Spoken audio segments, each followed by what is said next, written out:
pessoal, mais um vídeo aqui de Excel. Vou mostrar como se utiliza a condicional e. Condicional e.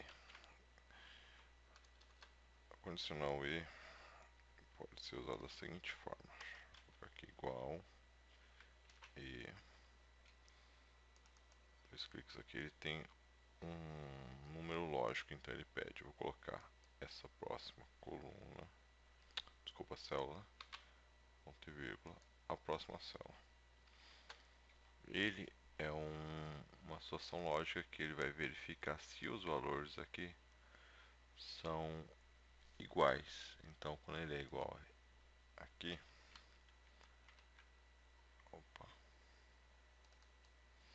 ele vai mostrar que é verdadeiro. Se algum desses for falso, no caso aqui, ele vai dar como falso. Se eu colocar 0 aqui, ele vai ser falso. É um teste lógico, né, de condicional. Então, se um deles for falso, ele vai ser falso. Se os dois forem verdadeiros, aí ele dá verdadeiro.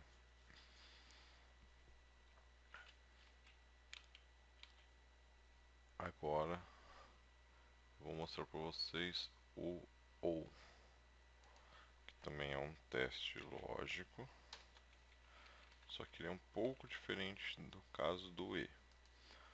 O E, ele precisa que os dois sejam verdadeiros para ele ser verdadeiro. O OU, ele só precisa que uma das condições seja verdadeira. Então, vou colocar aqui, ponto e vírgula, próximo. Então, o que acontece? Se algum desses forem verdadeiro, ele vai colocar que é verdadeiro. Então, tá vendo? Coloquei aqui. Então, se esse, como ele já é verdadeiro, já é o número 1, ele já colocou que é verdadeiro. Se eu colocar 1 aqui, ele vai permanecer verdadeiro. Se eu venho aqui e coloco 0 aqui, ele vai continuar sendo verdadeiro, porque ele só é falso se os dois números forem falsos. Qualquer um deles sendo verdadeiro, ele é verdadeiro.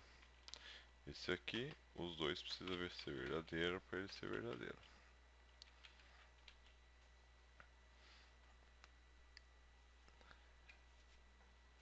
Aí eu vou encerrando por aqui.